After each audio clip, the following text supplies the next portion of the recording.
What's going on, guys? Welcome back to another podcast of HomeBound Eretz Yisrael. We are here today with a very special guest. I know we always say that. Every guest is special because we don't have any losers here on HomeBound Eretz Yisrael. We only have the best of the best. So today's guest is Rabbi Peretz Teller. Shalom Aleichem, Rav Peretz. Aleichem shalom. Rav Peretz Teller is a friend of mine, and he is a bucky, an absolute expert when it comes to Hilchos Eretz Yisrael, Yishuv Eretz Yisrael. And that's why we brought him on today. And we want to just discuss, there's some people who have this misconception that Yishuv Eretz Yisrael is mitzvahs kiyumis, or that some people think, according to certain Rishonim, such as the Rambam, it's not even a mitzvah altogether. And there's a lot of misconceptions, a lot of misunderstandings. Unfortunately, most people don't actually bother learning this subject inside. So that's why we brought Rav Peretz on today.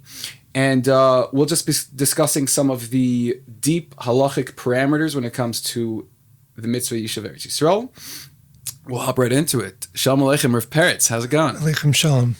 So there is so much to talk about because people, I think, are under the impression that the entire halachic parameter of Yishuv Eretz Yisrael is like Rambam and Rav Moshe Feinstein. That's all anyone knows. Why? Because everyone knows Rambam says it's not a mitzvah, or at least that's what they think he says.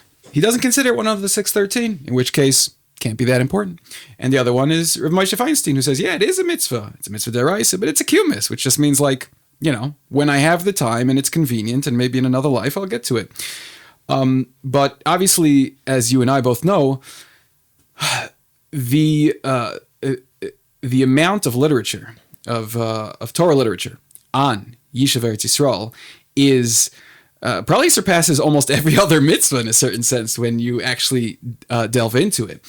Maybe not Hilchos Shabbos, but it's just mitzvah Yishuv Eretz Yisrael makes its way into Kol HaTorah Kula. So obviously, there's no way in the world we can even scratch the surface, but let's just cover some of the basics, just to get people, to provoke people's minds. And like we were discussing before, Be'ezrat Hashem, you'll make some videos in your office at your own time, really delving deep. And Be'ezrat Hashem, we're going to put that up on the website when we come out with that. So we'll let everyone know. So let's just start with the basics. Let's. Where do you think is the best place to start? Do you want to talk about the Shulchan Aruch? Do you want to talk about the Mishnah Berurah? Do you want to talk about where do you think is the best place to start? Or do you want to just hop into the Rambam and just discuss why people think that he holds it's not a mitzvah? Well, first of all, in three different ways, the mitzvah's Yishuv Eretz Yisrael is doicha Shabbos. Okay, when I say Shabbos, I'm going to clarify what I mean by that. So what I will just say, Peretz is if you can use as many English words as possible for our viewers. You can use the Hebrew word, but always try to translate it. Okay. So it takes precedence over three different aspects of Shabbos. One of them being Oneg Shabbos. The other one being Amir L'Nachri, which is telling a goy to do a malacha for you on Shabbos. And then there's a third aspect, which is buying things on Shabbos. You can actually buy a house on Shabbos.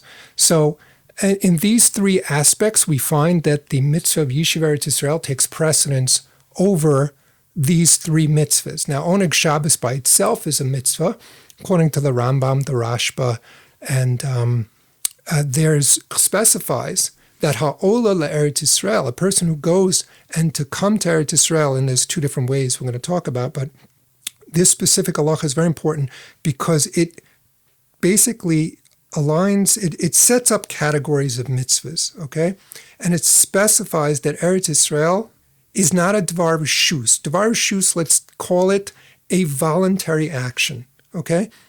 But rather specifies it as a dvar mitzvah. And because it separates between those two aspects of, let's say, an action, it separates out aliyah to Eretz Yisrael as an obligatory mitzvah. And the explanation for this is that dvar reshus is something that you voluntarily, it's something you want to do, but you don't have to do per se. Okay? Now, the language that I'm using to support this idea, since it says davar mitzvah specifically, the Shulchan Aruch is calling out Yishuv Eretz Yisrael, Aliyah to Eretz Yisrael as a dvar mitzvah. It's being very clear in this aspect. So those who feel that, one, it's not a mitzvah at all, are literally going up against Rav Yosef Karo and the Shulchan Aruch. Right. Many people think that like the Shulchan Aruch, doesn't talk about Eretz Yisrael. Like, we have to base it off something else. But like, again, if you would learn through the Shulchan Aruch, you would see how many times he mentions Eretz Yisrael and refers to it as a mitzvah. He mentions it twice, specifically in Orach Chaim. Okay, he mentions it in Yordea in Reish Chaf Ches Lamed Vav, and he mentions it in Reish Samach Zayin Pei Daled. I mean, he mentions it in Choshen Mishpat as well. So all four, and Ebenezer, Ayin Hey. So all four Chelkei Shulchan Aruch, the Rav Yosef Karo mentioned it as a mitzvah. So it wasn't that it wasn't part of the halacha. It was something that was pretty basic back then. The understanding wasn't that it was so difficult to really pin down and to understand this mitzvah and the complexities. Because it was a davar pashut that Eretz Yisrael was a swampland, okay, that a malaria-filled swamps, desert, no economy. It was a davar pashut that to live in Eretz Yisrael was, chayat sar, a difficult life. It was very, very simple. Okay, if you wanted to make it to Eretz Yisrael, it was when you land and get in the place of the actual, desert area or undeveloped land. Remember that this land has been basically vacant for 1,800 years. And that concept is, well, this land itself, it's very difficult to live here. That has changed dramatically, especially in the last 20 to 40 years. That has changed dramatically. There's so much infrastructure now. There's massive cities, there's metropolis, there's economy. There's a massive change going on. There's now a majority of Jews in Eretz Yisrael. So whether it be 51% or whatever percentage we're talking about, but now we're talking about the majority and a growing majority. So the entire Jewish world has changed so dramatically in the last 20 to 40 years that everything else basically changes. The halachas don't change, but what happened is the situation that prevented people from making aliyah has completely changed. So it wasn't a suffix by, Rav Yosef Karo whether or not there was a mitzvah of aliyah, but it was considered, taken for granted, all the way up to Rav Moshe, even 60 years ago, that we're talking about a land that's underdeveloped. We're talking about an economy that doesn't really exist so much. The socialist communist entity that took over Eretz Yisrael in 1948 and declared a state did not create a plethora of jobs or anything else like that. They basically created socialist, communist, based economy with inflation, very little jobs, union, everything based on the union, so the histadrut. So it was not the type of place where you can go into and search, online a nefesh b'nefesh job list, job board, and go get a job. Okay. The interesting thing is that even Ukrainian taxi drivers who are not even Jewish, they come here and they don't speak Hebrew, and they are quite robust. I mean, they're living it up. Basically, they are not starving. They are, and that's an idea where people misunderstand the concept of parnasa, where Rav Moshe's tshuva is being used from 60 years ago, as again the davar pashut that we explained, that people looked at Eretz Yisrael as it's a non-starter, and the reason why it was a non-starter was because, for a number of reasons. One, there was no chinuch system here. And that's completely changed in the last 20 years, and 20 to 40 years, I would say. 60 years ago, there was basically it was a third world economy. It was extremely difficult to live here. Clarify, we're talking about Rav Moshe Feinstein and what he wrote on this concept in of Igros Moshe, right. It's a tshuva in Ebenezer Kuf Beis. Okay, his tshuva basically stated, interestingly enough, that he took it as a davar pashut that you don't have to live in Eretz Yisrael, and he mentioned the shita of Rabbeinu Chaim Cohen of Tosfos. Now that shita is based on a Mishnah in the Gemara Kesuvos, Kuf Yud Amud Beis. There it says a kol malon Eretz Yisrael, ve'en a kol motziin. So you have basically a situation where a husband and a spouse, one of them wants to go up to Eretz Yisrael, one of them doesn't. So the Mishnah comes out and tells you a halacha that hakol malon Eretz Yisrael. Hakol, and they learn out that's even slaves, even like Eved Kanani, he has a mitzvah deraisa to come to Eretz Yisrael. And we know this from the Ramban and also from the Orach Chaim HaKadosh, who mentions it in Bamidbar, Lamed Gimel Nun Gimel, Numbers 33:53. And that pasuk says, "Varashtem et haaretz v'shavtem ba, ki nisati lechem es haaretz l'reshes osa." So that pasuk says you should go conquer and live in the land. Okay? The Ramban learns out there, that's the one place, not one, but one of 70 places plus, that the Torah mentions the mitzvah of kibush and yishuv together. It's repeated over and over, and it's repeated so many times that to simply gloss over this concept in the Torah is a travesty. It's a tragedy and a travesty, because ultimately we're looking at a mitzvah that was mentioned so many times that to go over and to think that it's not even a mitzvah at all is not even understanding the basics of Chumash. So if you want to take someone's head and we call it krum cup in yeshiva. When you take a head and you twist it, you know what I'm saying? And he looks at the world, all of a sudden he's like, and you twist him more, and all of a sudden he's like, not a mitzvah. 70 times in the Torah is not a mitzvah. Did you look into it? It's not a mitzvah. Why? Because what happens is you get lost in the details. And the details were up until 60 years ago and the Tshuva of Moshe. We could say that there was no economy here, and living here is literally like go find a job. Good luck. Yeah, for the last 2,000 years, living in Eretz Yisrael was something that was a life risk. It was real mesiras nefesh, pekuach nefesh. And in order to move to Eretz Yisrael, you needed to be a great tzaddik who was willing to put Torah above and beyond his own life and everything within his life. Therefore, very few people wrote about the mitzvah. It was just not so relevant. But there's no question that you bring back any of the Rishonim and you show them this day and age, of course they'd be writing. Rav Yosef Karo would also. Rav Yosef Karo, you said he mentions it in 3 or 4 places, and every time he mentions it, for the most part, he's talking about how it overrides something else. Yes. So we don't have to get into all the places. Maybe just briefly, don't get into too many details, but just explain what are the other things that he says it overrides. Okay, so in Reish Mem Ches Halacha Daled, that overrides Oneg Shabbos. Okay, there's another place where 2 aspects of Shabbos it overrides, and that's in Shuya, which is a short for Shin Vav 306:11. Yud Aleph, okay? There in Orach Chaim, he says you can buy a house from a non-Jew on Shabbos. You're allowed to buy a house on Shabbos, and you can tell the goy to write a contract. Again, there's two factors here. You can literally buy a house on Shabbos. On Shabbos, yes. But it's not a mitzvah. No, that's the funny thing, because we're not even allowed to buy a paper clip on Shabbos, let alone a house. Okay?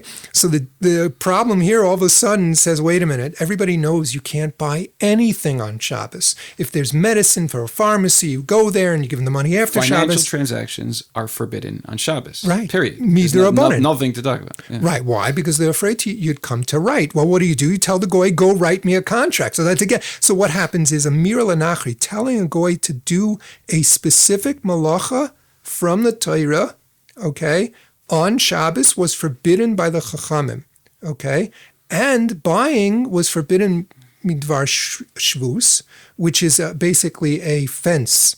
The Rabbanan made fences called gezeros, okay. So the gezerah of shvus was to protect people from violating Shabbos.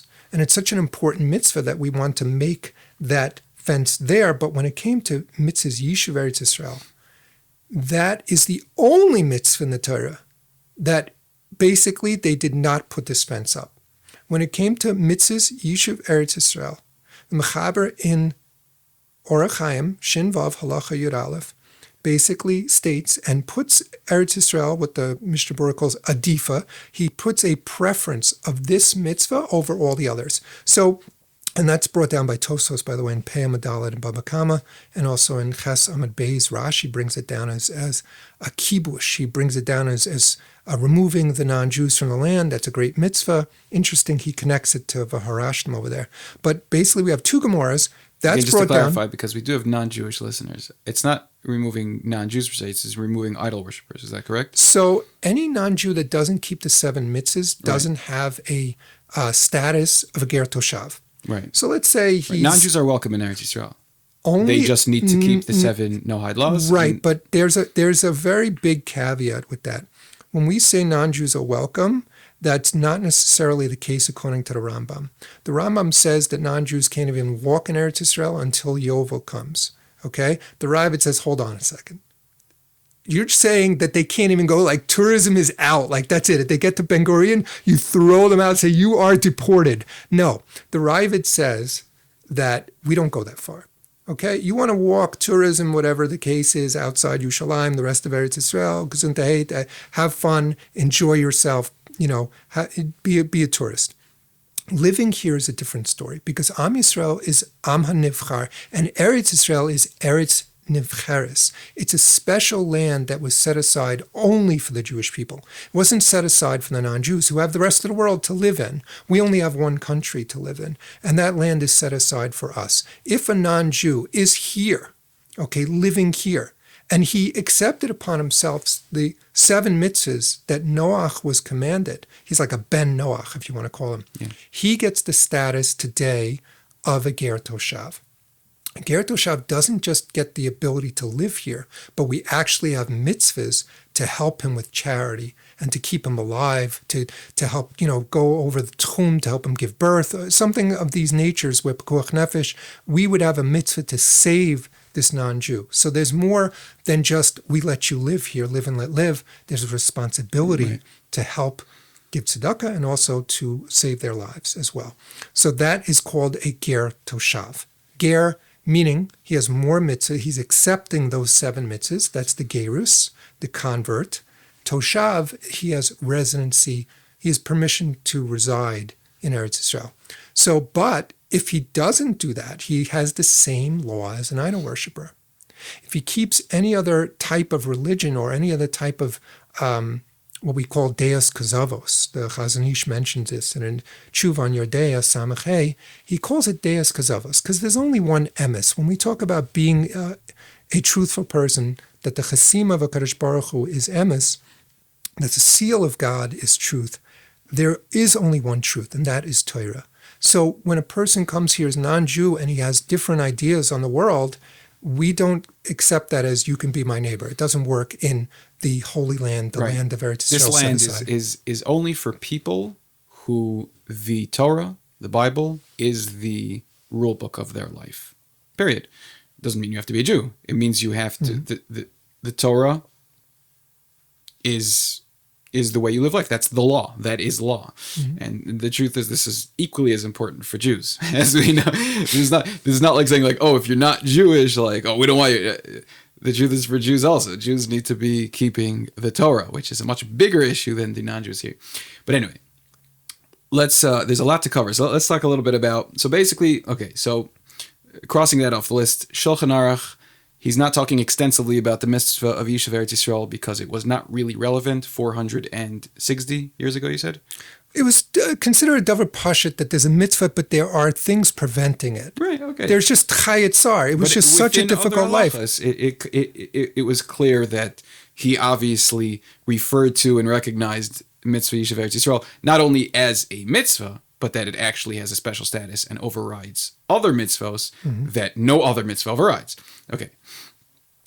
Let's talk a little bit about Rav Moshe. Now, this whole chiyuvis, kumis thing drives me nuts. Because like you just said, I mean, like, there is no mitzvah in the Torah mentioned more than Eretz Yisrael. So to go ahead and say, no, it's a mitzvah that you don't have to perform, basically, to truly believe that, to truly believe that the mitzvah of Yishuv Eretz Yisrael is actually a lower status than the other mitzvahs is basically showing that you've never really read the Chumash for the most part. Because now, again, granted, there is halachic details that we have to get into.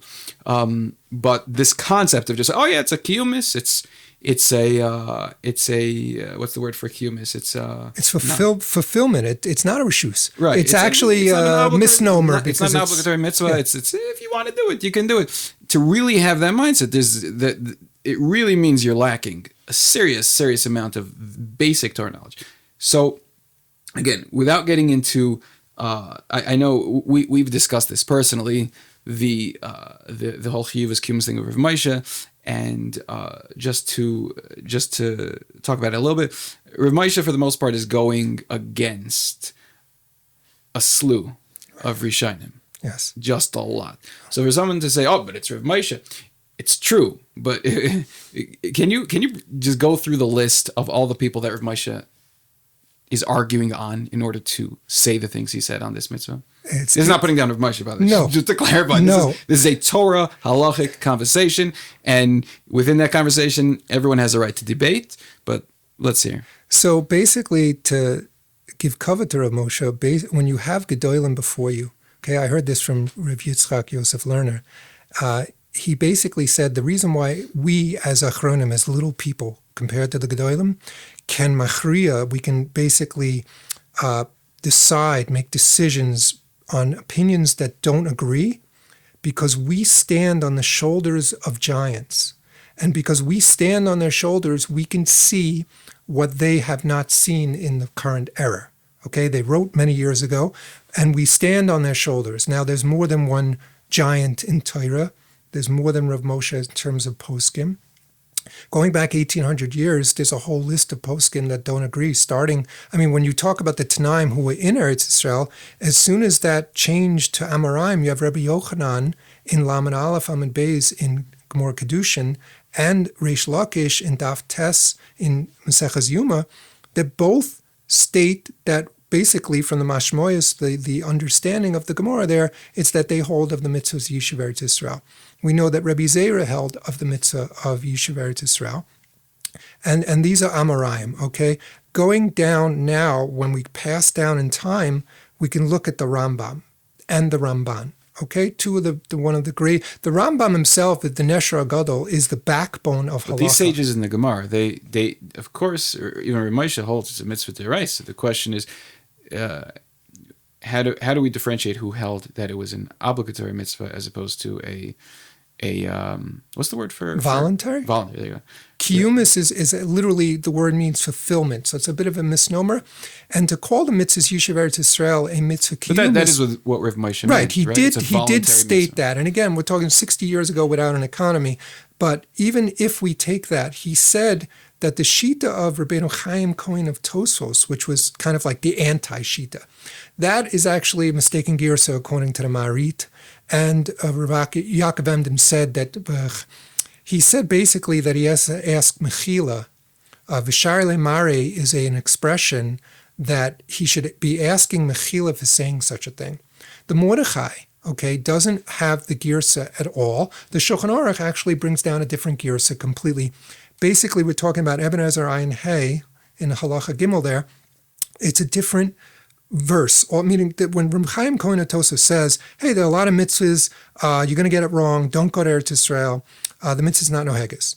So that, Rav Moshe says, is like bar samcha, we can be samach on that. The problem is that basically everybody, the majority, let's say almost everyone goes against that.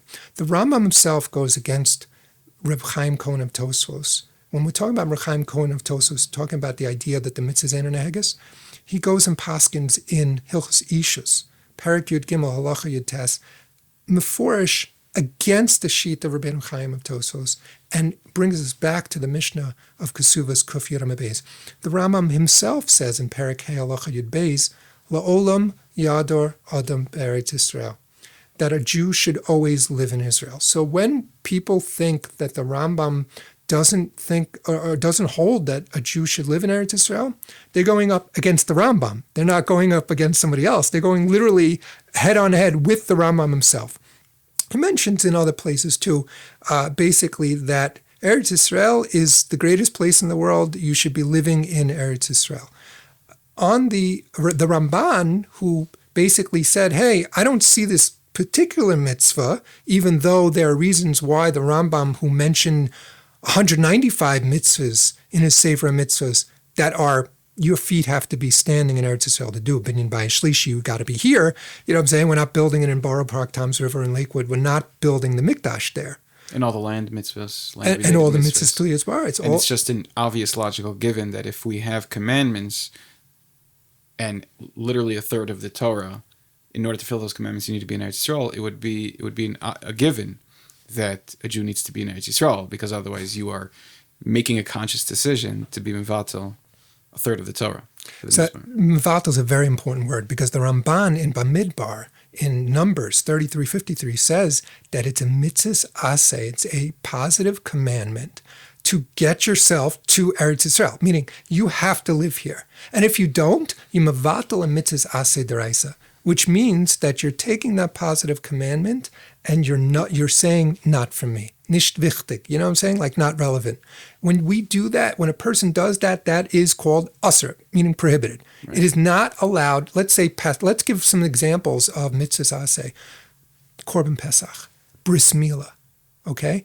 Zacha v'shamra, they keep the kiddush, okay, to mekadesh the Shabbos. Zorchas Yom Shabbos Lakadsho. So these are all mitzvahs aseh. All of a sudden, you take out the kiddush, you stop the bris milah, and you don't have Korban Pesach anymore. You basically start ripping the Torah in half, because without the mitzvahs aseh, okay, this is a very important part of the Torah itself. So you can't go according to the Ramban and say nicht wichtig, doesn't apply to me. Why? Because, well, we'll get into the details of how the heterim have been, what in my mind have been stretched too far and too thin and relied upon to say, hey, it's okay. So back to your original question. We have the Maharam Rottenberg, okay, from the Rishonim after the... But again, I want to be specific. There's no question that we can have a list of 1,000 rabbis who say that there's a mitzvah to live in Israel. I want to specifically know who was clear, or if there were people that were clear about the fact that it's an obligatory mitzvah, and not a voluntary mitzvah, or if you just say that people never made that stipulation because that was not something that is ever clarified. A mitzvah is a mitzvah. A mitzvah is something you have to perform if you have the opportunity, obviously. Maharam Rottenberg, in his Chuvas in Tefus Berlin, Chelik Beis, in Koach at in 28 and 79, goes and says the words mitzvah la'alos. Okay, those words we've heard from Reb Chaim Kanevsky on HomeBound. And mitzvah la'alos means it in that language of the posek that it's an obligation, not a kiyumis, but a mitzvah, an obligation. The word mitzvah, by the way, means sivui, means commandment. It means commandment, right. That's what people like to, again, the same way with Israel, people like to go according to the kindergarten ideologies. So mitzvah isn't a cute mitzvah, it's a good thing to do. Mitzvah means God, the creator of the universe, commanded you to perform this action. Right. So at Ma'amad Har Sinai and Parshas Netzavim, we have that connection to those mitzvahs as obligations, that he put the mountain on top of us. The Gemara in Shabbos talks about this in Peiches, that the Hashem took the mountain on top of us and said, here, you take the Torah, good, if not, I'm going to bury you underneath it. So it's not an idea of, it's a lifestyle choice. Torah is a commandment, and when Yonah ran away, okay, from the nevuah that Hashem told him to do, he got swallowed up and then spit out right back to where he was to basically fulfill Hashem's command. There is no running away, no matter how far away you are, whether you're in Sydney, whether you're in Poway, California, whether you're in Jersey City, whether you're in Muncie, it doesn't matter, because Hashem... Brooklyn. Brooklyn is not Brooklyn exempt? also. No, I was giving places where literally that the non-Jews came and hunted down Jews, okay, in those places, and we can list them in Europe, think about it. The Jews were hunted down, and the question is, why have we suffered so much in the last 2,000 years? Well, the Ema Banim Smecha basically called it out, and he said, because we failed to do our mitzvah of coming to Eretz Yisrael, we suffered so much. Now, it's a little deeper than that, because when we don't keep all of the mitzvahs in ganzen, meaning in total, then we get problems, okay? So we have a special connection with Hashem. We're the oldest nation in the world, and we are chosen people. And we are chosen to fulfill Hashem's mitzvos. And if we don't do that, if we look at it as a lifestyle choice, as everything's a kiyumis, then we get into big, big problems, okay, with the Ribono Shel Olam. And he has arba shluchim l'makom. Hashem has many messengers, whether it be Mamdani, whether it be, the terrorists, whether they're all part of the message. Okay, the message is here too. It's not, we're not putter once we land. The actual avoda starts when you get there to Israel. The Havamin in the Gemara in Kedushin Lamed Zayin Amud Aleph is that the mitzvahs are only shayach in Eretz Yisrael. That was the initial understanding of the Gemara, and comes out, no, there's tefillin, there's talis, there's mezuzah in Chutz La'aretz. But the initial understanding, mitzvahs are only shaykh in Eretz Yisrael, which means the Torah, keeping the Torah, being a Jew is only relevant in Eretz Yisrael. And can you imagine how many chumras people do? Because chas v'shalom, I don't want to do a mitzvah in a way that there's even a possibility, according to somebody, that I haven't fulfilled the mitzvah to the highest level. When it comes to Eretz Yisrael, by saying, okay, whatever, you're taking a chance, because this is Rashi himself brings this down. Everyone listens to Rashi, Rashi. That again, the mitzvahs outside, and the Ramban, the mitzvahs outside of Eretz Yisrael are only for practice. So by voluntarily living outside of Eretz Yisrael, you are actually taking a chance that your entire life you've never actually performed a mitzvah. It's like, if you take on any chumrah, shouldn't the first chumrah be the one chumrah? I mean, let's call it a chumrah for the sake of this conversation. The chumrah of, if you don't do this chumrah, you may never have fulfilled the mitzvah in your entire life. So it's funny, like, how far people would go. You have people out of a Sikhin minyan, like counting the seconds. Got to catch it on the dot, because if you don't catch it on the dot, you throw the chazan out of the shul. But Eretz Yisrael, it's the levels of insanity you have to really go through in order to get to the point where you're just like, Eretz Yisrael is not for me. Eretz Yisrael is for, whatever. It's yonim. So the concept is, they'll take Kol Torah Kula as long as it's not Yishuv Eretz Yisrael. There's been some kind of block over here. And what happened is because things changed over time, there were the pioneers, there were people who drained the swamps, they died of malaria, and they pulled out the rocks in the Jezreel Valley. Those were the pioneers, the Chalutzim. They came to Eretz Yisrael, they made it livable, they made it so that we can have farms here. The produce started exploding, like the farmland. The land itself started to blossom, and this is the first time in 1800 years that the land started to blossom. So even in the times of the Crusades, the Maharam Mirottenberg stated, mitzvah lalos, you have to go, and said even a father can't tell a child not to go to Eretz Yisrael. And it's amazing. He says, why? Because mitzvah lalos, you have an obligation to go. He himself tried to go with 300 of his kehillah, and he got caught in Italy and imprisoned. And the famous story, the Maharam Mirottenberg, he wouldn't let them ransom him because he said, it starts with me, and it's going to continue, and all the Rabbanim are going to be kidnapped and then ransomed, and it's not. And he sat the rest of his life out in prison. So who again? So going back to the original question, again, if you go into the details of every single one, it could take a long time. But overall, who would you say argues on Rav Moshe? I mean, it's a little complicated because the people who's arguing on Rav Moshe came before Rav Moshe. Rav Moshe was the reason he's arguing with some Rishonim. But who else can you say that the Rav Moshe really had to go against in order to come out with that psak? Or did he not need to? Well, that's where I'm going with this, because the list it goes on, meaning we have the Maharam, but we have Talmidim, famous Talmidim, the Mordechai. By the way, the Mordechai, the Rosh, and Rabbi Yitzchak Dura all sat on the same bench learning by the Maharam, and the Tashbates, who the tshuva of Reish Mem Ches, halacha dal that we discussed, where you're able to be osek in the mitzvah of Yishuv Eretz Yisrael, is patur from the mitzvah of Oneg Shabbos. That came from a tshuva from the Tashbates, who's a Talmud of the Maharam. So already we have, and by the way, the Torah, who preceded the Shulchan Aruch, said that even without a mikdash in Eben Ezer Ayin Hey, that we still have a mitzvah. So also going down, now we have Tashbates. By the way, Rivash, who is a Talmud of the Ran, also says that in the tshuva in Kuf Aleph. Chuvas Kuf Aleph in the Rivash is almost the same word for word, except he goes to the even further and says the mitzvah's Yishuv Eretz Yisrael is literally on the road. You're Mekayim the mitzvah, and you're able to be osek in the mitzvah, to be mabatel the mitzvah's Oneg Shabbos. Even on the road to Eretz Yisrael, you have that mitzvah. So that comes the Rivash, the Tashbates, who would tell me the Maharam. Now we go down to the Torah and the Shulchan Aruch, and then weiter from the Shulchan Aruch himself. Now we're up to the heavy hitters, okay? Now we're up to the Shach, who says over in Reish Chav Ches Lamed Vav that it's only Pekuach Nefesh that's docha, the mitzvah gedola. The mitzvah gedola, he calls Eretz Yisrael mitzvah gedola, and he says only Pekuach Nefesh is doicha this mitzvah. And the Piskei Tshuva also brings this. And the Piskei Tshuva brings a Mil Tzedakah that everybody seems to quote. But this is where things get stretched, okay? Because the Mil Tzedakah that the Piskei Tshuva quotes, he lived in the 1700s, you know what I'm saying? It's like 330 years ago. And he basically said, if you're going to have a life of Chayat Sar, and this is where all the things go downhill, everything goes downhill. They use Reb Moshe, they combine it with the tshuva of the meal tzedakah, and they basically take the Torah and rip it to shreds. And this is how they do it.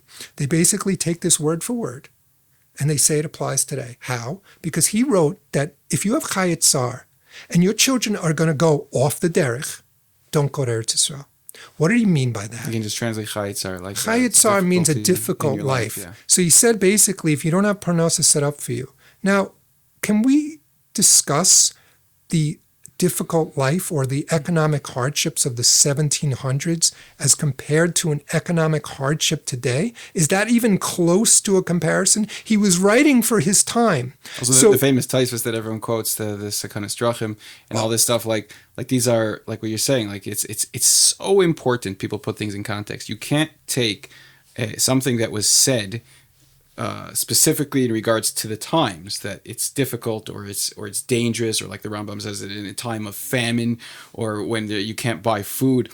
That again, like, it doesn't mean you can't buy meat, rib steaks all day. It means death from starvation is what these people are referring to. Sekanas Drachim means pirates will murder you, not my apartment will be smaller than that in America. Exactly. It's so important to clarify these things. And again, like what you're saying is, you have to combine so many. You have to combine a bunch of different shittas with a bunch of different concepts that don't exist anymore, like the difficulties of living in Eretz Yisrael, or the lack of money, and taking someone from the 1700s and saying, when they said you don't have to live in Eretz Yisrael because of a lack of money, you see, I don't have as much money in Eretz Yisrael now. So like, you have to combine a lot of really crazy ideas in order to come out to what people are coming out to today. And the reason I think they do that is not that they don't know these shittas per se, although some maybe don't, but b'derech she'adam rotze lelech molichan oso. So when you go to a gadol b'Torah and you say, should I go to Eretz Yisrael?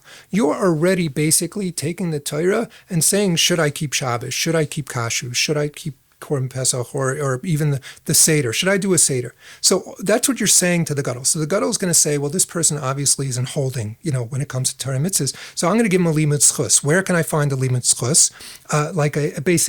How would you translate limud schus?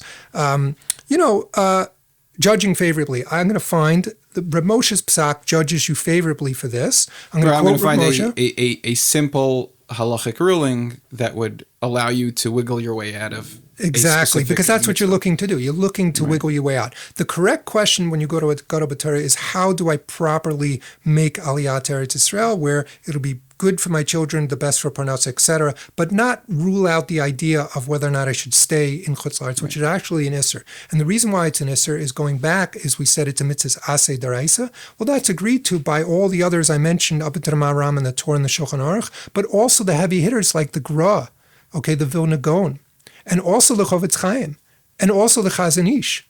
Okay, now the Chazon Ish says this meforish, that afilu b'zman galosenu, there is a chiyuv on every Jew to make aliyah. He says those words in Teshuvah Samech Hey in his Teshuvas on Yordeya. Okay, anyone feel free to look it up.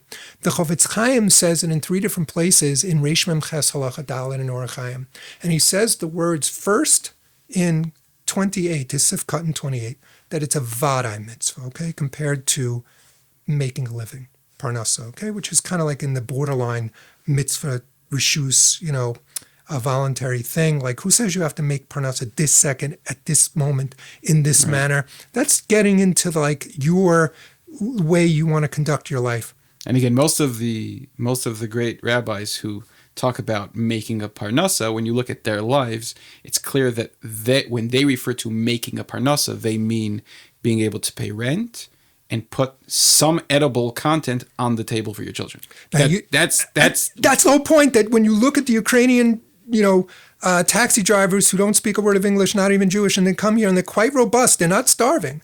You know what I'm saying? They're quite robust individuals. You don't see them starving. So what is happening is that people are looking at the fact that they're going to have challenges in Eretz Yisrael and then equating that to Chayat Sar or a difficult life. No, that's not what it meant. In the 1700s, that he was talking for his time. The Meal Tzedakah was talking for his time. You can't quote that.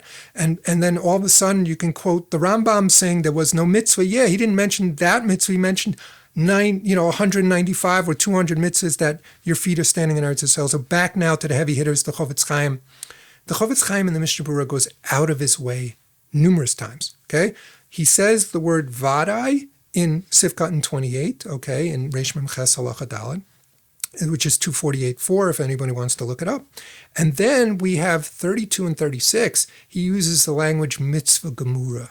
Okay? Mitzvah gemura, there's no way to really misinterpret that. It means an absolute complete mitzvah, a complete obligation. And this is where the Shulchan Aruch and the Chofetz Chaim, the Mishnah Berurah is considered the posek achron for Klal Yisrael. So now Rav Moshe is going up against all of that list, going back to Rabbi Yochanan Reish Lakish, going down to the Maharam Rottenberg in the Crusades, the Rambam and the Ramban, and he's going up against the Shulchan Aruch, the Torah, and the Vilna Gaon, and the Chofetz Chaim, and the Chazon Ish. So now when we have Rav Moshe's tshuva against all of that, the way Pesach Halacha works is that when you have a minority opinion, okay, and you have a majority opinion, okay, we go after the Rabbin, we go after the majority. If you say, well, Rav Moshe's a gadol, I don't accept this, that's fine, but you have at best a suffix deraisa. When you have a question with a Torah, a mitzvah from the Torah, you go what's called the chumrah. So that means that you'll take the more stringent opinion when it comes to a doubt whether or not you should keep the mitzvah. So anytime you hear the idea, hey, you don't have to keep this mitzvah, you should run the other way. And this is even if a Beis Din tells you this. And there's an exception by this that we don't find by other mitzvahs. It's such an exception that Ad Kei Kach, the Gemara Makos mentions in Zayin Amud Aleph, that if you have a rotzeach, a murderer, he murdered someone and he's in Chutz La'aretz and they grabbed him. Let's just say they had Smicha in Eretz Yisrael and they were able to don Chai V'Misos. They basically judged this person to death. He is a murderer. If he goes from Chutz La'aretz and runs to Eretz Yisrael, they throw out the verdict and give him a retrial. Okay? Now this is amazing. This is only from the schus of Eretz Yisrael that such a thing would be. What mitzvahs are we mevatel over here? We're mevatel the mitzvah of riyat mikir becha. Okay? And we're also mevatel the mitzvah to listen to Beis Din. So it's incredible because Pesach of Beis Din, which is so important, okay, where we have a mitzvah to carry out this judgment. When it comes to a rotzeach, we don't hold that there's a mitzvah to clear out the Rishayim, meaning wipe out the Rishayim from the world.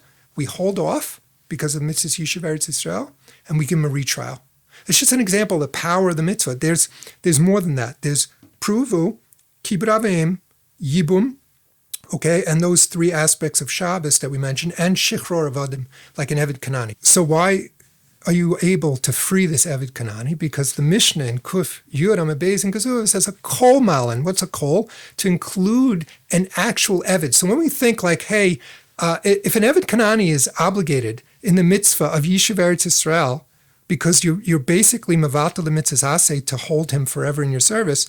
So if that's the case, then kal v'chomer, people who are regular Jews, men and women, have a mitzvah to come to Eretz Yisrael, to pick yourself up. So that's the point, meaning we have so many mitzvahs. Pruvu, for example, hakol malin is mevatel pruvu. Okay, we find two examples of this. One is from Avram Avinu, okay, and from the Mishnah in Ksuvos, which we mentioned, hakol malin l'Eretz Yisrael. Kol malin l'Eretz Yisrael means that the mitzvah of Yishuv Eretz Yisrael takes precedence over marriage, and it also takes precedence over chinuch. Meaning, we know that the Gemara mentions that the Mizbeach sheds tears when a person gets divorced. Well, the mitzvah of Yishuv Eretz Yisrael apparently is one of the exceptions to this. And we find that a husband has to divorce a wife, or that a husband actually has to get divorced, basically he has to give a divorce document if he's the one who doesn't want to go to Eretz Yisrael. There are many couples, okay, that have different levels and dargas when it comes to the desire for Yishuv Eretz Yisrael. So basically the Mishnah is teaching us a very important lesson, that the one who wants to go is in the right. So much so that they made a financial penalty. They basically said, you want to have children together in the future? No, sorry, you have to get divorced. You want to raise your children together? Sorry, you have to get divorced. The one who wants to go to Eretz Yisrael is correct. and the one who wants to stay in Eretz Yisrael and not go to Chutz La'aretz, they're correct. So it doesn't matter men or women in this case. It could be either one who has a greater connection to Eretz Yisrael. They're the one who's right. So if there's couples out there who there's different levels and like one wants to go, one says, no, I'm not ready. You have to know that Chazal are clear. The precedence of Eretz Yisrael takes precedence over your actual marriage itself, because it says Kadas Moshe Yisrael. When you go b'tabat zu, right? You put the ring on the finger. You say At Mekudeshes Li b'tabat zu Kadas Moshe Yisrael. That it's according to Torah that you get married. So that means that Torah, without Eretz Yisrael, what is Torah? What is it? A few mitzvahs here and there. You talis tefillin, davening, kashrus. You still have your own Shabbos. You got your cholent, your kishka. You got all the good tezach, and when it comes to eating, nice being mahader. You say mahader and all the kishka and the kugel and the dagim and everything else. You mahader in that. That's great, But there's more to Torah than just keeping a nice geschmack table of Shabbos and what I'm saying, and whatever it is, all the drinks that come along, the chashivas of that. That is again we said no slin lo nachla bli mitzarim. You get infinite reward for doing that. But that's not the whole Torah. It's not just, keeping kashrus, Shabbos, and davening and calling it a day. That's not what the Iker Torah is. The Iker Torah, it's a mitzvah kolelis, kol Torah kula. That's the Orach Chaim HaKadosh at the end of Parshas Nitzavim. Therefore, it takes precedence over pruvu. Pruvu also by Avraham Avinu. Avraham Avinu, Sarah gave Hagar to Avraham after 10 years. The Gemara says in Yevamos, in Samach Da'aram and Aleph, that Miketz Eser Shanim B'Shevas Avram Beretz Canaan, that Sarah gave Hagar to Avram to be a wife. So it's like, wait a minute, why are you giving her, of all people, right? Bas Paro, who's like, not like, what you would think would be married, have the schus to marry Avram Avinu? But she gives him over. Why? Because in those days, if you can't have children yourself, the minhag was to give over a maidservant to, as a pelegish, to Avraham or to the Baal, in order to hope in that merit of raising children, you would be able to get, the mercy of God to have children yourself.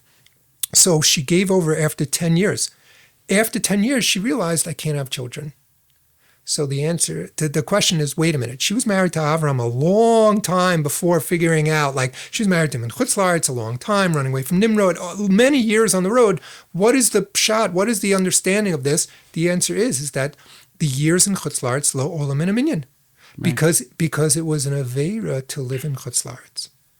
And since it's an aveira, you can't know the reason why you're not having children in Chutz La'aretz. Maybe it's because of the aveira of living in Chutz La'aretz. Now, when you say aveira, you basically take everyone's world and you start crushing it down. People can't have. You can't. What do you mean? Every day is aveira. Everyone not to live in Eretz Yisrael. Okay, I understand. It's a mitzvah. But aveira not. So anyone who learns Daf Yomi, Daf Nun Zayin Aleph on the top, Rashi himself says Avon Yesh B'Shivasa. He says that's an aveira to live in Chutz La'aretz. That's brought down la halacha. Which Masechta is this? Masechta Brachos. Nun Zayin Amud Aleph, Rashi says on the top, Avon Yesh B'Shivasi. He says it's an Avon to live in Chutz La'aretz. And not only that, but we take that la halacha, and if a person wants to get divorced or marry a second wife, in the days before Rabbeinu Gershom, okay, they basically say to him, sorry, you live in Chutz La'aretz, I can't help you. Wow. So Peretz, the one last thing I wanted to really discuss with you is the famous, the Rambam that everyone uses, the Mishnah Torah. Everyone knows the Rambam says you don't need to live in Eretz Yisrael if you need to make a parnasa, if you have a Rebbe, or for a Shidduch. And again, whenever somebody says the Rambam says you don't need to live in Eretz Yisrael, for one of these three reasons, obviously they just never read the Rambam, because it's just one sentence on a long page where he talks about how important it is to live in Eretz Yisrael and all the terrible things that happens to people that don't live in Eretz Yisrael, who have left Eretz Yisrael, and that you're not allowed to leave Eretz Yisrael. So I always find that to be funny, that the Rambam, out of all the Rishonim, is what people use to get out of Eretz Yisrael. But anyway, let's just hear a little bit about the Rambam. We'll finish up. So you actually mentioned the short-term heterim that the Rambam gives in Perek Hey in Hilchos Malachim, halacha tes. There he states the three things you mentioned, which is Talmud Torah, which means you can't find a Rebbe in Eretz Yisrael, which is already like, why can't you find a Rebbe? Lisa Isha, you're allowed to temporarily go out to marry a woman, and also Lahatzi Manakim, to save some kind of property from the hands of non-Jews or dying, whatever. So it says V'yachzolar. So in that halacha, the Rambam says, but you got to get back to Eretz Yisrael. So these are all temporary. The Rambam goes into something more, let's say, extended length of time that you can leave Eretz Yisrael, and then he calls Shas Rav, means famine. We're talking about famine of like the Warsaw Ghetto type of famine. We're talking about the famine of in the times of the Rambam, the Middle Ages. That means there's nothing to eat. So the Rambam gave 3 conditions which allow you to leave Eretz Yisrael. And these 3 conditions are actually the conditions that if you are subject to, you wouldn't be obligated to get to Eretz Yisrael, because the second you're there, you would be allowed to leave. So it's kind of like a circle where you'd end up back in the same place outside of Eretz Yisrael. And these are 3 things. One of them is that lo matzah mayos. He doesn't have any support coming in. Can't find any money, support, or whatever, tzedakah, whatever it is, he can't find it. The second thing is v'lo matzah b'ma yistaker, which is he has no job. He can't find a job. Again, in Eretz Yisrael, Nefesh B'Nefesh job board, Ukrainian drivers, taxi drivers are making it. People who say they can't find a job, I really find that hard to believe. And then the last part is really serious. It says, Avda pruta minakis, you're literally out of money.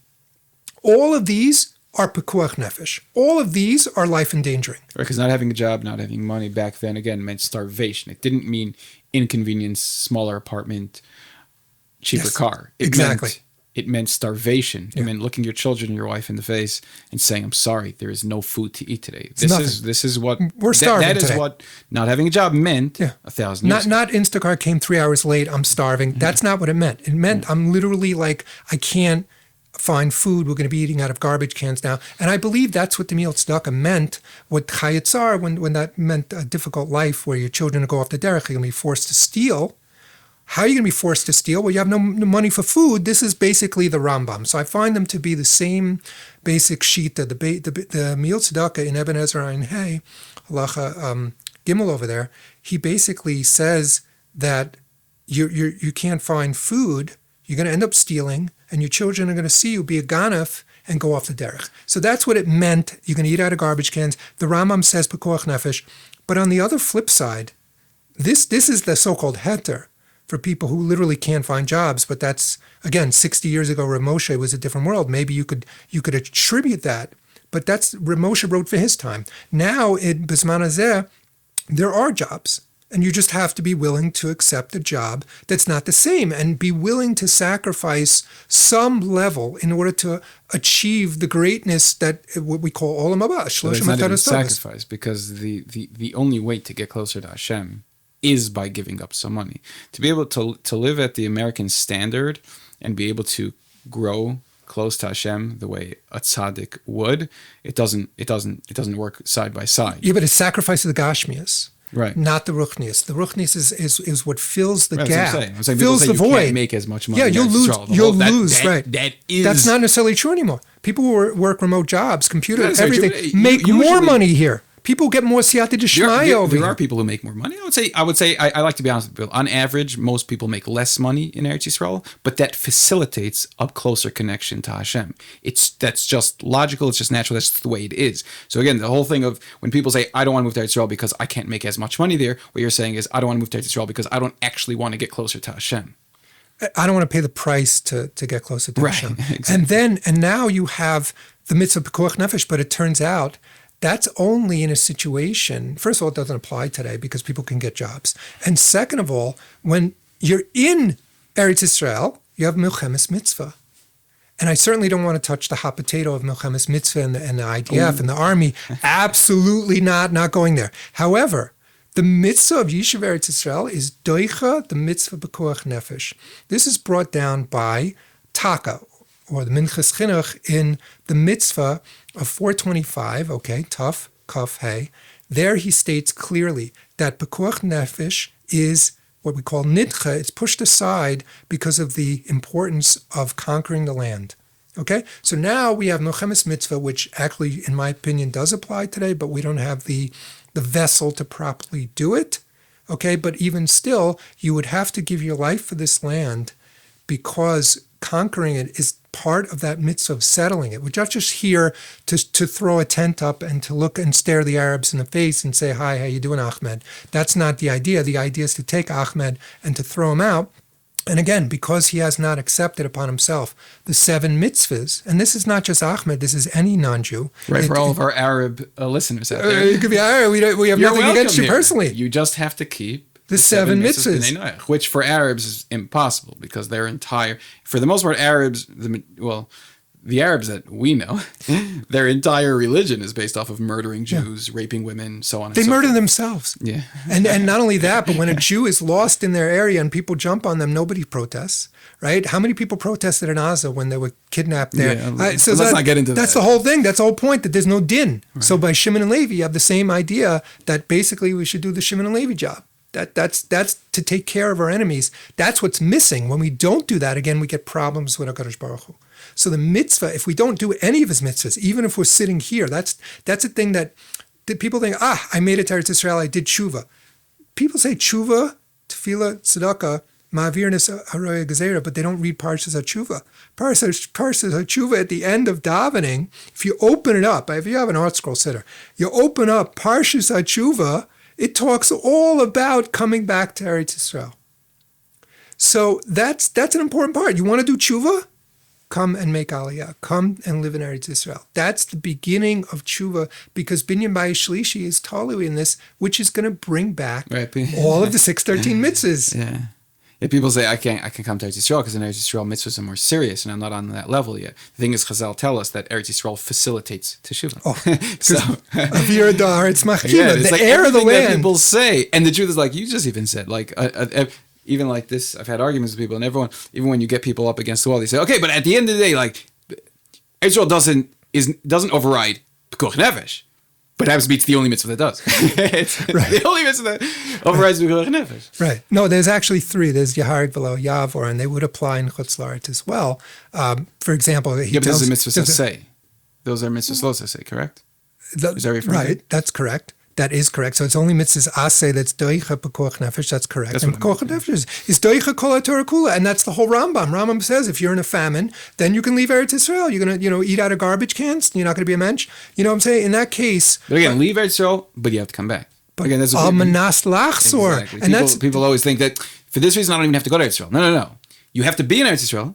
You have a heter to leave if you're going to starve to death. Mm-hmm. But as soon as you make enough money to buy food, you have to return. So, a couple of small details that people miss. Right. No, that's so important, because the idea of returning to Eretz Yisrael, and this is where people say, quote the Rambam or pervert, I would say even pervert the Rambam. Absolutely. That you're twisting the Rambam where he says you should always live in Eretz Yisrael to no, you should never live in Eretz Yisrael until Mashiach comes. So that idea of Mashiach's coming and I'll get there whenever he gets there is basically, look, I got a job, I got kids, I got everything set in my life. I don't want to rock the boat. You're telling me I have to pick up and come to Eretz Yisrael. The answer is yes, because the Torah itself says it. And when you start going and start making all these cheshbonos, that's what Rav Shlomo Zalman Auerbach said, nicht wichtig. When the famous story about Rav Shlomo Zalman Auerbach, that they came to him and said, this particular man, he came with all the different shittas, and he said, nicht wichtig, it's not relevant. You just open the Chumash. It's the Ratzon of HaKadosh Baruch Hu. It's the will of God that every Jew should live in Eretz Yisrael. That's what I End see. of story. So what are you making all these? And that's where people get lost in the details, and their head's not turned on straight right. When it comes to, they just don't know.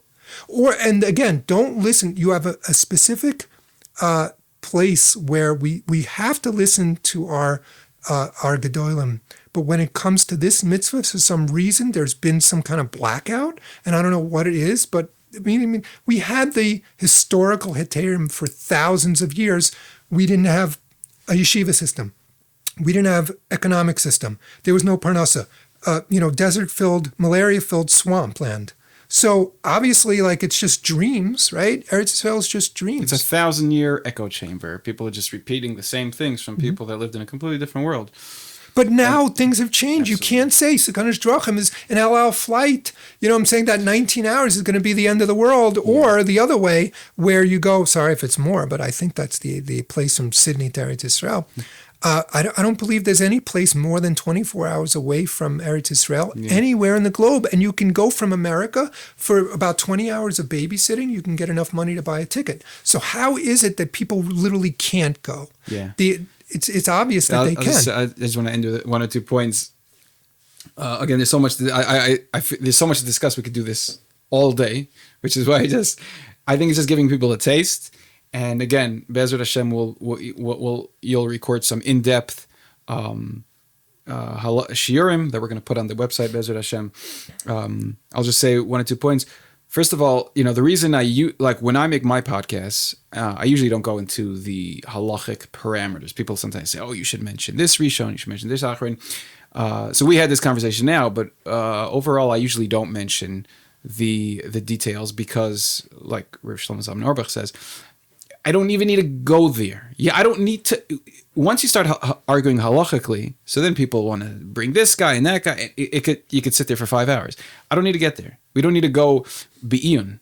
With Eretz Yisrael, just open up a chumash. Any page you want. Open up a chumash, Eretz Yisrael. So that's just the way. It's to ignore Eretz Yisrael is to ignore the Torah. That's what I always say. And I'll just end off with one small point. You reminded me of this point when you were talking about the situation of leaving your wife to go to Eretz Yisrael, right? That's what the Gemara says. You can divorce your wife to go to Eretz Yisrael. And this interesting Dvar Torah that I came up with from this, something I was thinking about. On one hand, when it comes to the Mei Saita, the Sota waters, basically, for those who don't know, if a woman in the times of the Beis Hamikdash, if a husband thought that his wife was being unfaithful, he would bring her to the Beis Hamikdash. The Kohen would give her this water to drink, and if she did sin, then she would die. She'd blow up and die. Now, how did they make this water? They take Hashem's name, put it on a parchment, put it in the water, and it dissolves and erases the name of Hashem, which is a terrible aveira. But of course, we know the Torah gives us the allowance to erase the name of Hashem for the sake of saving a marriage. Now, so you see how great a marriage is and how important a relationship is between a husband and wife that Hashem actually allows us to erase His name in order to save a marriage. Yet, when it comes to Eretz Yisrael, just like this, Chazal tell us, you want to go to Eretz Yisrael, your wife doesn't want? Divorce. What happened to this sacred relationship between husband and wife that you're even allowed to erase Hashem's name for? And I realize it's because it's the relationship. And the only relationship that's more important than a husband and wife is the relationship with Hashem. And coming to Eretz Yisrael is like, what happens when you marry a woman? You move into a home together. That's how you consummate the marriage in a certain sense. You live together, right? You have yichud, you live together. Eretz Yisrael is Hashem's home. Going to Eretz Yisrael is you are now moving in with God and you are married to God. You are consummating this relationship with Hashem, which is why the only time that we go so far as to ruin a relationship between a husband and wife, destroy marriage, is if it's to upgrade to the relationship with Hashem. And if your wife doesn't want to join you in that relationship, or the husband doesn't want to go, or vice versa, obviously, yeah. Right? Or vice versa. We actually pass them both ways. So, right. So we'll leave you off with this, guys. It's moving to Eretz Yisrael. Besides the fact that it's obviously a mitzvah, it's obviously a mitzvah deraisa, it's obviously an obligatory mitzvah. And it is obviously, when you actually learn it inside, it's obviously clear that it's one of, if not the greatest mitzvah in the Torah. And it's, beyond that, it's a relationship with Hashem. And which is why the mitzvahs really only count in Eretz Yisrael, because outside of Eretz Yisrael, it's like, do you love Hashem? Like, why are you doing the things He told you to do, but you don't want to live with Him? You know? I like to point out that we have a relationship from Har Sinai and from our forefathers that passed us through a bris with Moshe Rabbeinu in Parshas Nitzavim. Moshe Rabbeinu was like, okay, it's my last day on earth. Yoshua's getting the reins. He's going to be leader of Klal Yisrael. Everyone's going into Eretz Yisrael. All of you are entering a bris. All of you now are accepting the Torah on yourselves, and all of those who are future generations.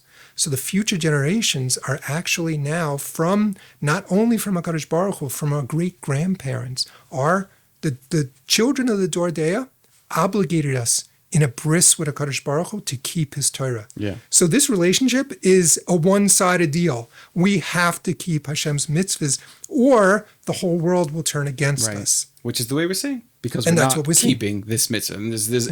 And it's not a coincidence that the one mitzvah that Klal Yisrael doesn't want to keep, which is Eretz Yisrael, is the focus of the entire planet. Anyway, let's end with that. Peretz Shkayach. And guys, fulfill the Torah, all of the Torah. Chazak v'matz. We'll see you in the next one. What's going on, guys? I hope you enjoyed that episode. If you're enjoying the content that we're putting out here at HomeBound Eretz Yisrael, if you appreciate the work we're doing in trying to re-educate the Jewish people on what Eretz Yisrael is, what the Beis HaMikdash is, what Geula is, if you appreciate this content, then I ask you, please share it with a friend, like, subscribe, and I ask, go to homeboundisrael.com, make a donation, partner with us. The work we're doing here takes an immense amount of time. In fact, it takes all of my time. I basically do this full time, and I fully rely on your guys' donations in order to keep doing this, in order to keep spreading the truth. So I ask you from the bottom of my heart, I want to be able to put out more content. I want to be able to bring more truth to the world. I want to be able to get all of Klal Yisrael to move to Eretz Yisrael, and I would like to see the Beis HaMikdash rebuilt in our days. To do so, I really need your help. So again, I ask, go to homeboundisrael.com, partner with us, help us out. Together, we will make the greatest Kiddush Hashem the world has ever seen. Chazak ve'ematz. See you guys next time.